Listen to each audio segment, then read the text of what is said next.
क्योंकि जो इसका स्ट्रक्चर है ना, उसमें क्रम्पल जोन्स वगैरह कहीं है ही नहीं। आप जो भी इम्पैक्ट होगा वो सीधा केबिन के अंदर होने वाला है। तो इतना सारा दिमाग लगा के जब आप इसे चार्ज करोगे तो ये चलेगी कितना? वेल 100% बैटरी हमने कई बार करा इस गाड़ी का।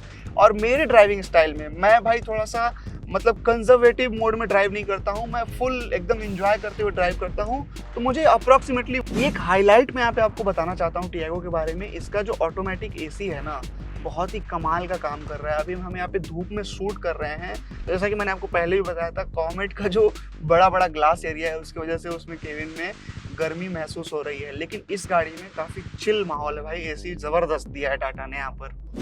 स्टेबिलिटी नॉर्मल कार वाली मिलती है, ये एक नॉर्मल कार की तरह आपको फील नहीं होने वाली है।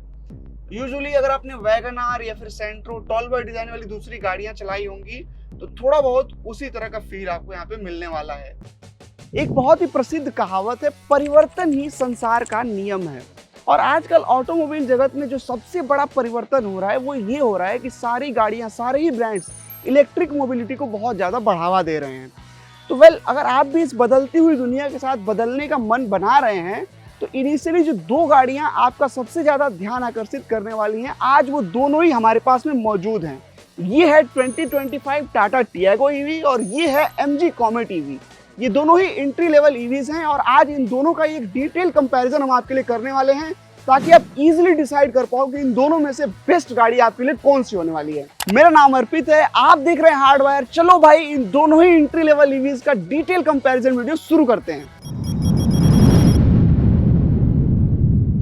चलो भाई, शुरुआत करते हैं डिजाइन से। तो यहाँ पे आप देख सकते हो MG कॉमेट का जो डिजाइन है वो इसकी एक अलग पहचान है दोस्तों। यहाँ पे 3 डोर डिजाइन देखने को मिल जाता है और काफी ज्यादा यूनिक डिजाइन के साथ में गाड़ी आती है। Kind of a tall boy design है, लेकिन जो फुटप्रिंट है वो बहुत ही ज्यादा कॉम्पैक्ट है। बहुत ही, आप इसको एक कॉम्पैक्ट हैचबैक बोल सकते हो या फिर क्यूट, जो भी आपको बोलना चाहते हो आप वैसे बोल सकते हो। देखने में तो वैसे क्यूट ही लगती है, काफी ज्यादा सुंदर लगती है ये। यहाँ पे अगर फ्रंट में शुरुआत करते हैं तो एक LED DRL हमें देखने को मिल जाता है और यहाँ पे इल्यूमिनेटेड MG का लोगो है, जिसके नीचे चार्जिंग पॉइंट भी आ जाता है। और यहाँ आपको प्रोजेक्टर LED हेडलैम्प्स देखने को मिल जाते हैं और इसके नीचे भी यहाँ पर एक DRLs हैं जो कि एज एन इंडिकेटर भी काम करते हैं। और इसका जो हेडलाइट है ना, ये काफी ज्यादा ब्राइट है यार, रात में रोड को बहुत ही अच्छे से ग्लो कर देता है, कोई परेशानी हमें नहीं हुई। अगर गाड़ी के साइड प्रोफाइल की बात करें तो यहाँ पर जो डिजाइन है भाई, बिल्कुल ही रैडिकल अनकन्वेंशनल लुक यहाँ पर जो है वो उभर करके सामने आता है। पीछे से आप देखोगे तो ऐसा लगेगा स्लैश कर दिया गया है। और ये जो इसका विंडो है वो बिल्कुल ही एयरप्लेन के विंडो से मिलता जुलता आपको नजर आने वाला है। और जो मेन डोर है तो ये काफी बड़ा है और इसका जो विंडो एरिया है, ग्लास एरिया है, वो भी काफी बड़ा है। यहाँ पर बॉडी कलर्ड ORVM है और इंडिकेटर्स भी इसी में आपको देखने के लिए मिल जाते हैं और ये ऑटो फोल्ड भी होते हैं। इसके अलावा आप ये जो देख रहे होंगे पार्ट, ये एक एसेसरी लगवाई गई है। अदरवाइज अगर आप स्टॉक गाड़ी लोगे तो उसमें ये नहीं आता है। अच्छी बात यह है कि दोनों ही साइड्स में ड्राइवर और पैसेंजर रिक्वेस्ट सेंसर्स देखने को मिल जाते हैं और कुछ इस तरह के ये फ्लैप टाइप वाले डोर हैंडल्स देखने को मिल जाते हैं। और जो इंटरेस्टिंग चीज है वो ये है कि भाई चारों ही पहियों में डिस्क ब्रेक देखने को मिल जाता है। और जो व्हील्स हैं उनका साइज है भाई 12 इंचेस स्टील व्हील्स देखने को मिलते हैं। पूरे ही कॉमेट में आपको कहीं भी अलॉय व्हील्स देखने को नहीं मिलेंगे किसी भी मॉडल में। और जो इनका प्रोफाइल है 145/70R12 इनका रहने वाला है साइज। अगर हम बात करें गाड़ी के रियर प्रोफाइल की तो यहाँ भी हमें पूरे ही गाड़ी पे एक LED लाइट बार देखने को मिलता है। ये लाइट बार रात में काफी ज्यादा खूबसूरत दिखता है जब ग्लो करता है। इसके अलावा यहाँ पे हाई माउंटेड स्टॉप लैंप है, यहाँ टेल लाइट्स हैं और सारी ही लाइट्स LED में दी गई हैं। ये एक बेहतरीन बात है इस गाड़ी के बारे में। इसके अलावा यहाँ पे MG कॉमेट का बैज आपको दिख रहा होगा, इंटरनेट इनसाइड EV, और यहाँ पे रिवर्स पार्किंग कैमरा दिया गया है और 2 रियर पार्किंग सेंसर्स इस गाड़ी में देखने को मिल जाते हैं। अगर बात करें बूट स्पेस की तो वेल, यहाँ पे कोई स्पेस नहीं है, लिटरली ना के बराबर स्पेस है। मतलब आप कुछ सामान अपना छोटा मोटा इस टाइप का कुछ पंचर रिपेयर किट वगैरह जैसे इसका रखा हुआ है, ये सब सामान ही रख पाओगे, या फिर कोई पतला सा बैकपैक हुआ तो वो रख सकते हो। अदरवाइज अगर आपको बूट स्पेस चाहिए तो ये दोनों ही सीट्स को आप फोल्ड कर दोगे और उसके बाद से आपको 350 लीटर्स का बूट स्पेस देखने को मिल जाएगा, लेकिन फिर ये 2 सीटर बन जाएगी। आइए अब बात कर लेते हैं टाटा टियागो ईवी के डिजाइन की। तो यहाँ पर एक आपको कन्वेंशनल कार डिजाइन मिलने वाला है, बिल्कुल एक कार की तरह नजर आएगी, क्योंकि ये बेस्ड है भाई टाटा टियागो पे जो कि कन्वेंशनल कार है, इसीलिए ये आपको बिल्कुल एक नॉर्मल कार जैसी लगती है। चलिए, यहाँ पर आपको मिल जाती है LED हेडलाइट्स, हालांकि जो इंडिकेटर है वो यहाँ पर आपको बल्ब ही मिलने वाले हैं, हैलोजन बल्ब, और ये यहाँ पर DRL है इसका, और फॉग लैंप नहीं दिया गया है, फॉग लैंप की जगह खाली है। और ये कुछ इस तरह से इसका डिजाइन देखने को मिल जाता है। इसका जो ओवरऑल डिजाइन है ना वो एक आपको कन्वेंशनल कार की तरह नजर आने वाला है, क्योंकि एक कन्वेंशनल कार के ऊपर ही बनाई गई है, और इसलिए आपको कहीं से भी अगर ये बैज ना दिखे तो बहुत सारे लोग गेस नहीं कर पाएंगे कि कोई ईवी है या फिर एक नॉर्मल कार है।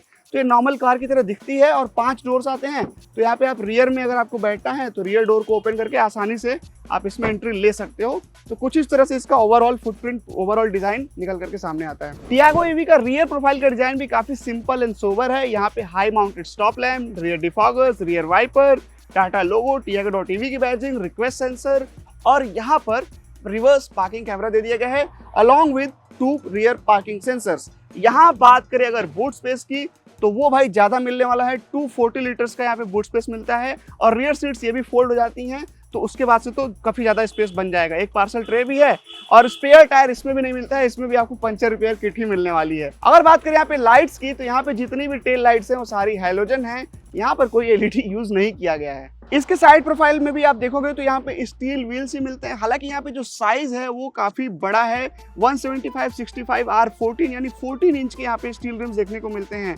व्हील कवर यहाँ पे लगा हुआ है, उस गाड़ी का व्हील कवर तो उड़ चुका है। .ev की बैजिंग है, यहाँ पे ब्लैक कलर में कॉन्ट्रास्ट के लिए ORVMs दिए गए हैं, इंडिकेटर यहीं पर है। रिक्वेस्ट सेंसर यहाँ ड्राइवर साइड में तो मिलता है, लेकिन पैसेंजर साइड में इस गाड़ी में नहीं है। तो ओके भाई, अब हम आ गए हैं MG कॉमेंट के अंदर और आपको दिखाते हैं इसके इंटीरियर में क्या कुछ मिलता है। सबसे पहली जो चीज आप फील करने वाले हो कि भाई कितनी ज्यादा स्पेसियस है ये, क्योंकि टॉल बॉय डिजाइन के साथ में आती है तो हेडरूम का कोई प्रॉब्लम नहीं है, और ओवरऑल जो स्पेस है ना वो बहुत अच्छे से मैनेज किया है MG ने। इतने छोटे फुटप्रिंट में इतना बढ़िया फील दे रहे हैं लोग। और ओवरऑल जो क्वालिटी ऑफ मटेरियल्स है, जो डैशबोर्ड पे यहाँ पे सॉफ्ट टच फैब्रिक लगाया गया है, या फिर क्वालिटी ऑफ प्लास्टिक है, या फिर क्वालिटी ऑफ स्क्रीन्स है, हर एक मटेरियल बहुत ही ज़्यादा प्रीमियम फील होता है यहाँ पर। तो ये चीज़ काफ़ी ज़्यादा आपको इम्प्रेस करने वाली है केबिन के अंदर बैठते ही। जो यहाँ पर सीट्स आप देख रहे होगे ब्लैक कलर की दिख रही हैं, एक्चुअली ये सीट कवर्स लगे हुए हैं। जो सीट है एक्चुअल वो फैब्रिक में आती है, और यही लाइट कलर्स जो आपको डैशबोर्ड पे दिख रहे हैं व्हाइट ग्रे वगैरह का मिक्सचर में वो रहती है। लेकिन आप जैसा कि देख ही सकते हो यहाँ ही कवर लग चुका है, ये इंडिकेट करता है कि भाई ये चीज़ बहुत जल्दी गंदी होती है। अभी आप कहीं कहीं देखोगे तो स्पॉट्स यहाँ पर आने लग गए हैं। हालांकि बहुत अच्छे से मेंटेन करने की कोशिश हम लोग करते हैं इस गाड़ी को, एक्चुअली फैमिली में ही ये गाड़ी है हमारे, लेकिन फिर भी गंदी होती रहती है बहुत इजीली। तो यहाँ पे भाई 10.25 इंच स्क्रीन हमें देखने को मिल जाती हैं, एक इंफोटेनमेंट के लिए, एक इंस्ट्रूमेंटेशन के लिए, वायरलेस एप्पल कारप्ले और एंड्रॉयड ऑटो के साथ साथ ये स्क्रीन आती है। और अगर बात करें इसके ऑपरेशन की तो काफ़ी ज़्यादा फ्लूइड है। यहाँ पे जो मेनू है वो थोड़ा सा, जो आइकन्स हैं वो काफ़ी पुराने टाइप के लगे मुझे। आजकल जो मॉडर्न इंटरफेस आ रहा है उसके कंपैरिजन में थोड़ा सा आपको लग सकता है ओल्ड स्कूल टाइप डिज़ाइन है, लेकिन काफ़ी इजीली आप चीज़ों को देख सकते हो। यहाँ पे AC, मीडिया, फोल्डर्स, सेटिंग्स, सब कुछ आप इजीली अंडरस्टैंडेबल है और इजीली इसको मैनेज कर सकते हो। तो इस तरह से ये स्क्रीन दी गई है। यहाँ पर जो इंस्ट्रूमेंटेशन स्क्रीन है वो भी फुल ऑफ इंफॉर्मेशन है और काफ़ी ज़्यादा क्रिस्प विजुअल्स के साथ में आती है। इसको रीड करने में कहीं से कोई दिक्कत नहीं होने वाली है। और अगर बात करें केबिन के फीचर्स की तो यहाँ पे मैनुअल AC देखने को मिल जाता है, ऑटोमेटिक AC इसमें नहीं है। ये एक मिसिंग फीचर है, होना चाहिए था इस प्राइस पॉइंट पे। इसके अलावा यहाँ पर जो म्यूजिक सिस्टम है वो भी डिसेंट सा मैं कहना चाहूँगा, 4 स्पीकर वाला म्यूजिक सिस्टम देखने को मिलता है और बेटर हो सकता था कंसीडरिंग द प्राइस पॉइंट। बाकी एक इंपॉर्टेंट चीज़ यहाँ पे मैं आपको हाईलाइट करना चाहता हूँ वो ये है कि भाई जो इसकी AC की कूलिंग है वो बढ़िया है, लेकिन ग्लास एरिया इतना बड़ा और इतना ज़्यादा है ना कि जब गर्मी पड़ती है दोपहर में 12, 1, 2, 3 बजे, उस समय आपको हीट कहीं ना कहीं फील होती रहती है केबिन के अंदर। ये AC फेल होने लगता है इन बड़े विंडोज और बड़े बड़े ग्लासेस की वजह से। बाकी अगर और फीचर्स की बात करें तो auto hold, electronic parking brake वगैरह भी देखने को मिल जाते हैं। और यहाँ पर दोनों ही सीट्स के बीच में कुछ स्पेस है जहाँ पर अपनी कीज वगैरह रख सकते हो। बॉटल होल्डर्स यहाँ पे बड़े बड़े हैं तो यहाँ पे इजीली आप अपने बॉटल्स को स्टोर कर सकते हो। उसके अलावा भी डोर पॉकेट्स में स्पेस है, कुछ और चीजें आपको रखनी हो तो आप आराम से रख पाएंगे। Manually adjustable day night IRVM देखने को मिल जाता है। और जो रूफ लाइनर है इसकी क्वालिटी काफ़ी ज़्यादा अच्छी लगी, जो फैब्रिक यूज़ किया गया है बहुत ज़्यादा प्रीमियम है।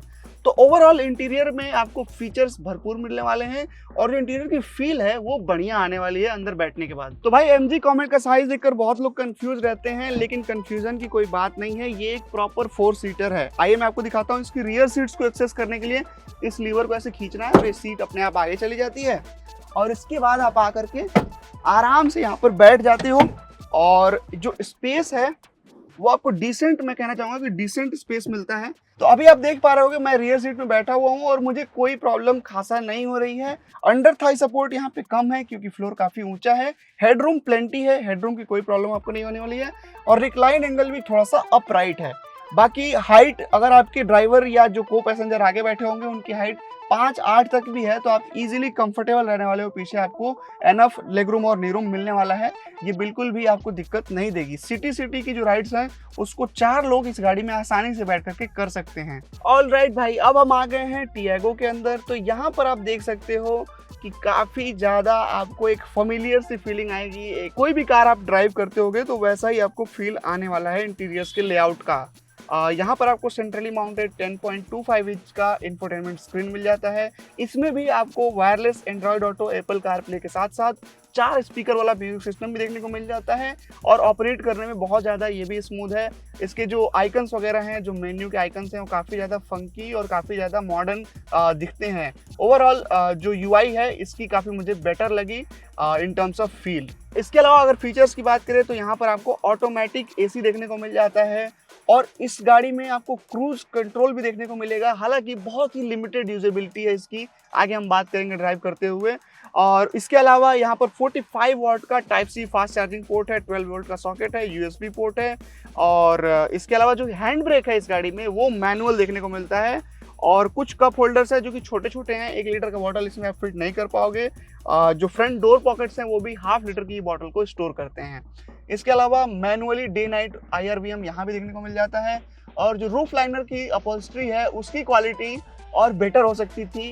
MG का जो ये था रूफ लाइनर, मुझे उसकी क्वालिटी बेटर लगी इस गाड़ी से। इसके अलावा डैशबोर्ड पे भी हार्ड प्लास्टिक्स का ही सिर्फ यूज किया गया है, यहाँ पर कोई भी सॉफ्ट टच मटेरियल देखने को नहीं मिलता है। हाँ, सेंटर कंसोल में आपको यहाँ पे एक पियानो ब्लैक फिनिश्ड एरिया मिलेगा जहाँ पे Tiago.tv की बैजिंग है और जो AC वेंट्स की सराउंडिंग की गई है वो क्रोम से गार्निश किया गया है इसको, तो ये काफी ज्यादा अच्छा लगता है देखने में। और अगर बात करें इंस्ट्रूमेंटेशन की तो यहाँ पर भी मामला पूरा डिजिटल है, लेकिन 2 साइड में आपको छोटे छोटे ग्राफिकल डायल्स देखने को मिलेंगे और सेंटर में आपको एक MID मिलेगी जो कि पूरा इन्फॉर्मेशन आपको दिखाती रहती है। रेंज, स्पीडो, ड्राइव मोड्स वगैरह सब कुछ आपको इसमें सेंटर MID में देखने को मिलेगा। और जो साथ में जो डायल्स हैं उनमें आपको चार्जिंग, रीजन लेवल्स और कितना आप बैटरी यूज़ कर रहे हो, किस लेवल से आप ड्राइविंग में पावर कंज्यूम कर रहे हो, किस लेवल से रीजन हो रहा है, ये सब चीज़ें ग्राफिक्स के माध्यम से आपको देखने को मिलती रहेंगी। बाकी यहाँ पे फैब्रिक अपॉल्स्ट्री मिलती है केबिन के अंदर, ब्लैक और ग्रे में फिनिश्ड है और क्वालिटी से इसके कहीं कोई शिकायत नहीं है, काफ़ी अच्छी है। स्टीयरिंग व्हील पे आपको लेदर रैप मिलेगा और फ्लैट बॉटम स्टीयरिंग है, काफ़ी ज़्यादा प्रीमियम फील होता है, होल्ड करने में इसको कोई दिक्कत नहीं आती है। और इसमें centrally mounted new Tata illuminated logo भी मिलता है भाई। 2025 वाली टियागो में नया एडिशन हो गया है तो ये काफी ज्यादा कूल और फंकी भी लगता है। तो अभी मैं आ गया हूँ दोस्तों टियागो ईवी के रियर सीट पे। जैसा कि आप देख पा रहे होंगे यहाँ पर जो इमीडिएट बेनिफिट आपको मिलता है कन्वेंशनल कार डिजाइन होने की वजह से कि जो अंडर थाई सपोर्ट है, जो लेग रूम है, जो नी रूम है, वो काफ़ी बेहतर यहाँ पे आपको मिलने वाला है। हेडरूम की भी कोई दिक्कत यहाँ पे नहीं है और ये जो फील है ओवरऑल ये काफ़ी ज़्यादा कंफर्टेबल है।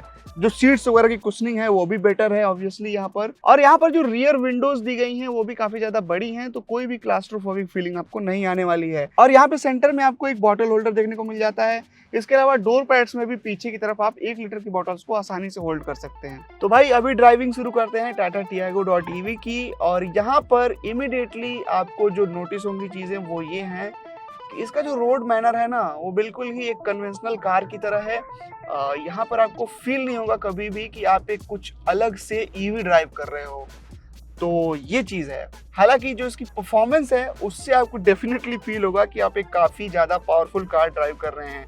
जो इसका शेप और साइज़ है उसके हिसाब से तो इसकी परफॉर्मेंस बहुत तगड़ी है।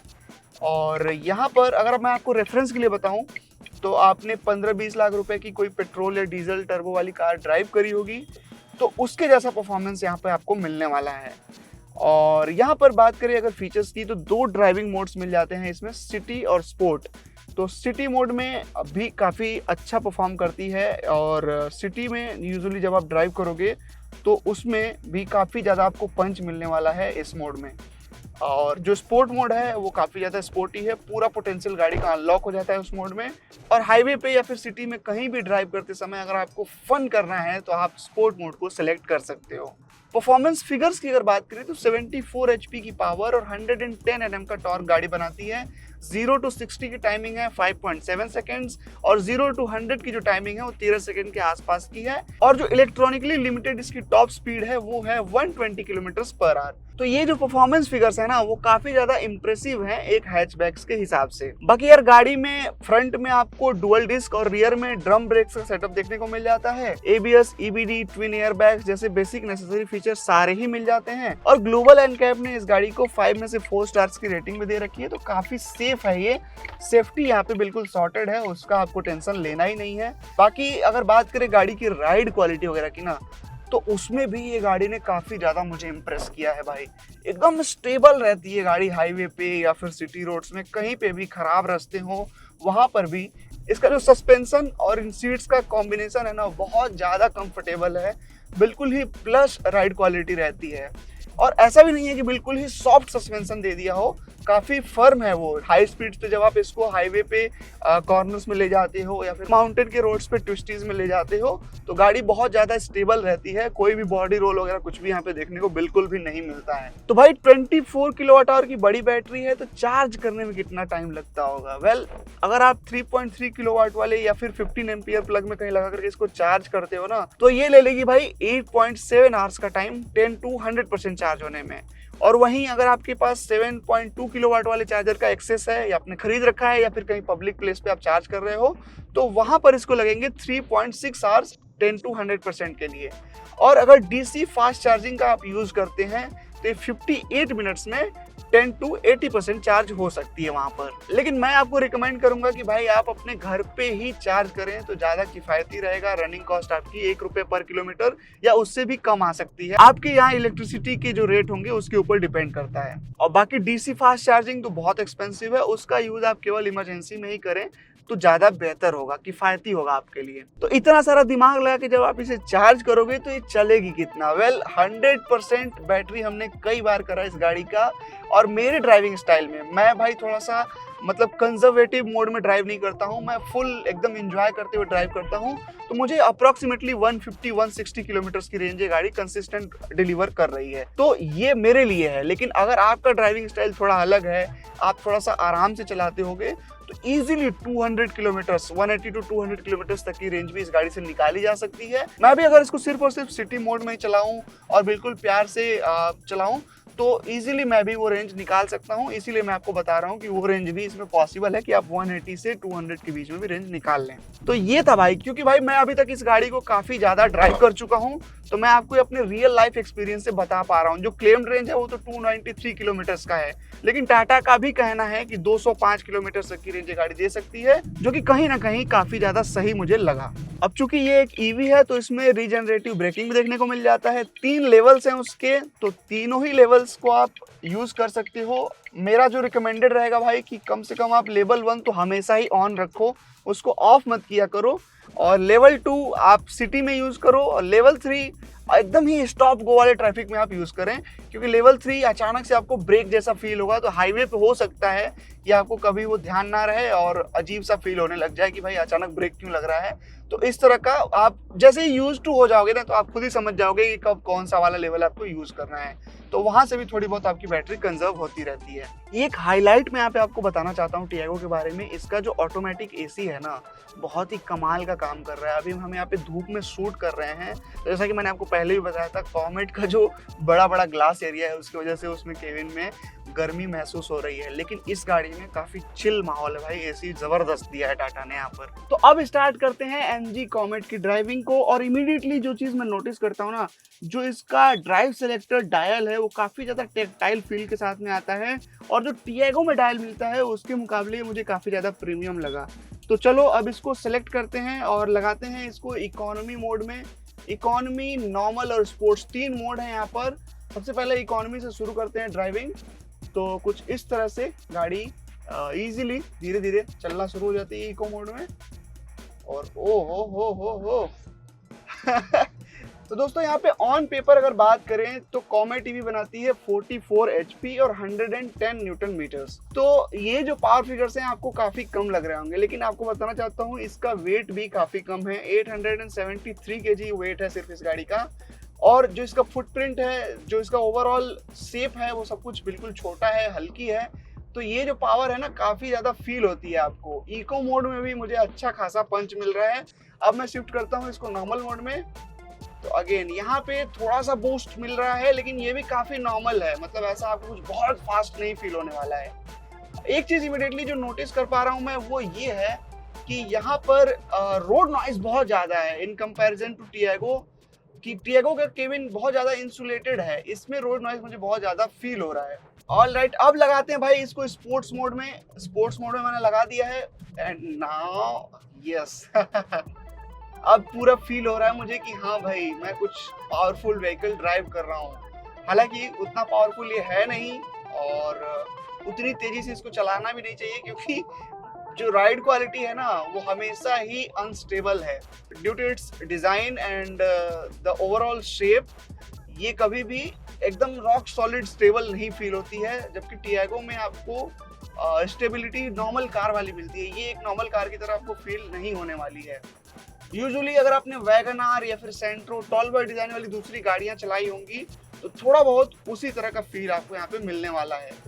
इसका मतलब ये बिल्कुल भी नहीं है कि ये अनस्टेबल है, काफ़ी ज़्यादा स्टेबल है। आप इजीली इसको कॉर्नर्स में 60-70 की स्पीड्स पे आराम से टर्न करोगे, आपको कुछ भी फील नहीं होगा। अगर बात करें परफॉर्मेंस फिगर्स की, तो 0 to 60 का जो इसका टाइमिंग है अराउंड 7 सेकेंड्स का है, और 0 to 100 की जो टाइमिंग है बताने लायक तो कुछ खास नहीं है, लेकिन फिर भी बता देता हूँ, अराउंड 20 सेकेंड से थोड़ा ज़्यादा ही लग जाता है इसको 0 to 100 पहुँचने में। और जो इसकी टॉप स्पीड है वो है 101 किलोमीटर्स पर आवर। हालांकि इसकी स्पीडों पे मैंने एक बार 106 तक का नंबर भी देखा हुआ है। बाकी यार सस्पेंशन वगैरह की अगर बात करें, तो सस्पेंशन इसके अच्छे हैं, नॉट बैड एट ऑल। किसी भी तरह का रोड हो, आपको बहुत ज़्यादा कुछ यहाँ पे बम्पी राइड क्वालिटी नहीं फील होती है, लेकिन हाँ थोड़ा वो फर्म जरूर है, ताकि ये जो बॉडी रोल है इसको कंटेंट रखने के लिए थोड़ा बहुत उनकी ट्यूनिंग जो है वो फर्मर साइड पे रखी गई है, ये तो यहाँ पे मानना पड़ेगा। बाकी जो सीटिंग कंफर्ट वगैरह है, राइड क्वालिटी है, वो डिसेंट है, मैं ये नहीं कहूँगा कि बुरा है। स्मूथ रोड्स पे काफ़ी अच्छा है। हाँ, वहीं जब रोड थोड़े ख़राब आते हैं, गड्ढे वड्ढे आते हैं, तो गाड़ी हिलती रहती है, वो आप रोल करते रहते हो इसमें, वो चीज़ यहाँ पर देखने को मिलती है। स्टीयरिंग की मैं तारीफ करना चाहूँगा यार। स्टीयरिंग का जो फील एंड फीडबैक है वो बहुत अच्छा है, प्रिसाइज है, और हमेशा ही आप कनेक्टेड फील करते हो। तो ये चीज यहाँ पर बढ़िया ट्यून करी है एमजी ने। ऑल राइट, चूंकि एक बॉर्न इलेक्ट्रिक कार है, तो यहाँ पर जो फ्लोर है ना, कंप्लीटली फ्लैट है, यानी मैं दूसरे साइड से भी आकर के और ड्राइवर सीट पे इजीली बैठ सकता हूँ। तो ये भी एक इसके बारे में इंटरेस्टिंग चीज है, काफी ज्यादा एक कूल लगता है। मैं तो कहता हूँ भाई, यहाँ पे एक बेंच लगा दिया होता लंबा सा ना, तो 3 लोग बैठ जाते आगे, तो एक ये 6 सीटर बन सकती थी इस तरह से। मजाक कर रहा हूँ दोस्तों, उतनी बड़ी है नहीं है कि 6 लोग बैठे, इसमें 4 लोग आराम से बैठ सकते हैं। रियर सीट पे भी 2 लोग बैठे हैं और 2 आगे बैठे हैं, और सिटी रन्स आराम से इसमें करो आप। लेकिन यार ये आपकी प्राइमरी कार नहीं बन सकती है। प्राइमरी कार इसलिए नहीं बन सकती कि यार बूट में कोई स्पेस है ही नहीं, तो सामान आप रखोगे कहाँ। तो इसलिए एज एन सेकेंडरी या थर्ड कार में भी इन योर गैराज आप इसे खरीद सकते हो, लेकिन एज ए प्राइमरी कार मैं तो रिकमेंड नहीं करूंगा आपको ये। बाकी यार यहाँ पे रीजनरेटिव ब्रेकिंग भी देखने को मिल जाती है। 3 लेवल्स हैं, लेकिन इसमें आप रीजनरेटिव ब्रेकिंग ऑफ नहीं कर सकते हो, एक ना एक किसी लेवल पे हमेशा रहेगी। तो ये है, तो ठीक ही है, एक तरह से थोड़ा बहुत आपका बैटरी का कंजर्वेशन होता रहता है, रीजनरेट होती रहती है एनर्जी, तो उसमें कोई दिक्कत नहीं आनी चाहिए। बाकी यार टर्निंग रेडियस बिल्कुल छोटा सा है, तो यू टर्न्स वगैरह लेने में काफ़ी ज़्यादा आसानी रहती है। इजीली आप इसको ड्राइव करते हुए चले जाओ, सिटी में किसी भी गली में निकाल लो, आराम से निकल जाती है। कहीं पार्क करना हो आपको, कम जगह है, कोई दिक्कत नहीं है। 2 बाइक्स की पार्किंग अगर खाली है ना, तो वहाँ इसे आप लगा दो, आराम से जाके फिट हो जाती है भाई। सबसे खास बात इस गाड़ी की यही है कि अगर आपकी ड्राइव सिटी में है, कंजस्टेड एरियाज में आप रहते हो, जाते रहते हो, तो वहां पर आप इसको लेकर के काफी ज्यादा इंजॉय करने वाले हो। दोस्तों एक और इम्पोर्टेंट एस्पेक्ट है जो कि मैं जरूर आपको इस गाड़ी के बारे में बताना चाहूंगा, वो है इसका सेफ्टी का। यार अभी तक किसी भी तरह का इसका क्रैश टेस्ट नहीं हुआ है, तो हमें पता नहीं है कि रेटिंग क्या आएगी क्या नहीं। वैसे तो इसमें 2 एयरबैग्स, ABS, EBD, ESC जैसे फीचर्स देखने को मिल जाते हैं, लेकिन मुझे नहीं लगता है कि ये बहुत अच्छा किसी क्रैश टेस्ट में परफॉर्म कर पाएगी, क्योंकि जो इसका स्ट्रक्चर है ना, उसमें क्रम्पल जोन्स वगैरह कहीं है ही नहीं। आप जो भी इम्पैक्ट होगा वो सीधा केबिन के अंदर होने वाला है। तो इसीलिए मैं आपको बोल रहा हूँ कि स्ट्रिक्टली अगर आपका सिटी यूज हो सिर्फ, तभी इस गाड़ी को आप लें। और भाई अगर इसकी बैटरी की बात करें, तो यहाँ पे 17.2 किलोवाट आवर का बैटरी पैक देखने को मिल जाता है। और एक जो इसके बारे में थोड़ा सा डिमेरिट भी आप कह सकते हो, वो ये है कि ये डीसी फास्ट चार्जिंग को सपोर्ट नहीं करती है। तो भाई MG कॉमेट EV को 0 to 100% चार्ज करने में आपको लग जाएंगे 7 घंटे अगर आप एक 3.3 किलोवाट वाले चार्जर का यूज करते हो, और अगर आप 7.2 किलोवाट वाले चार्जर का यूज करोगे तो आपको लगेंगे 3.5 आवर्स। लेकिन ये जो फास्ट चार्जिंग है ये इन्होंने बाद में ऐड करी, कुछ वेरिएंट्स में आ गए हैं। अब ये जो गाड़ी ली गई थी जब उस समय फास्ट चार्जिंग अवेलेबल ही नहीं थी, तो ये सिर्फ और सिर्फ 3.3 किलोवाट वाले चार्जर से ही चार्ज होती है घर पे, और इसको लगभग 7 घंटे लग जाते हैं फुल होने में। बहरहाल फुल होना ज्यादा इंपॉर्टेंट नहीं है, इंपॉर्टेंट ये है कि फुल होने के बाद ये चलती कितना है एक सिंगल फुल चार्ज में।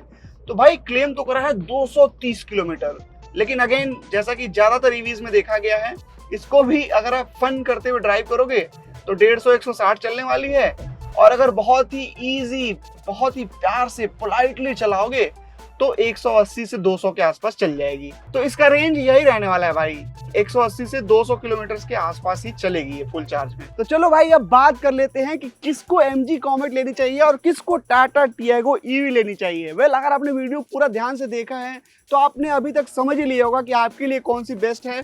फिर भी यहाँ पे बात कर लेते हैं थोड़ी सी। तो जो कॉमेट है ना, ये शुरू हो जाती है 6.99 लाख रुपीज एक शोरूम प्राइस से, और 9.8 लाख रुपीज में इसका टॉप एंड वेरिएंट देखने को मिल जाता है। लेकिन आप जो इसका एक्सक्लूसिव FC वेरिएंट है जो कि 9.7 लाख रुपीज की एक शोरूम प्राइस पे आता है, उसके लिए ऑप्ट करें। ये भी वही वेरिएंट है, बस इसमें FC नहीं है, यानी फास्ट चार्जिंग नहीं है। ये एक्सक्लूसिव वेरिएंट ही है, और भी एसेसरीज के साथ में इसे परचेज किया गया है।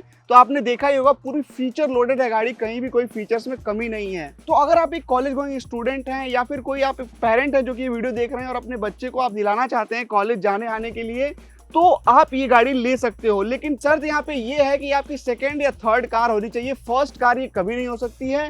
रीजंस उसके बता रहा हूँ, लिमिटेड ड्राइविंग रेंज है, फास्ट चार्जिंग का ना होना, और यहाँ पर जो राइड क्वालिटी वगैरह भी है ना, वो भी लॉन्गर ड्यूरेशन के लिए है नहीं कंफर्टेबल।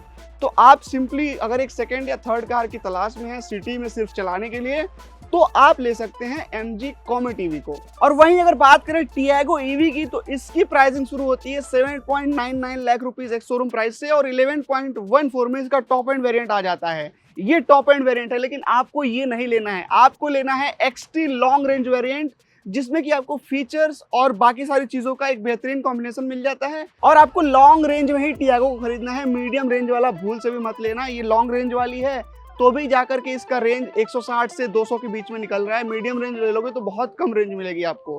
तो ये आप ले सकते हो इसका XT long range variant. Tiago को आप एज ए प्राइमरी कार भी रख सकते हो, स्ट्रिक्टली सिटी यूजेस अगर आपकी हो तो, क्योंकि भाई जो यहाँ पे कंफर्ट लेवल्स हैं, जो फीचर लिस्ट है, जो सेफ्टी वगैरह है, वो इसको एक बेहतरीन कार बना देती है, एक नॉर्मल कार की तरह ये बिहेव करती है। और इसमें आपको एक प्रैक्टिकल बूट स्पेस भी देखने को मिल जाता है, तो आप अपनी चीजों को आराम से कैरी कर पाओगे इस गाड़ी में, इसलिए ये आपकी प्राइमरी भी बन सकती है। तो दोस्तों फिलहाल ये था हमारा कंक्लूजन। आपको वीडियो कैसी लगी जरूर बताइएगा। कोई भी 10 लाख के आसपास एक इलेक्ट्रिक कार खरीदने वाला है आपका नोन, तो उसके साथ में वीडियो शेयर कर दीजिए और चैनल को सब्सक्राइब जरूर करिए।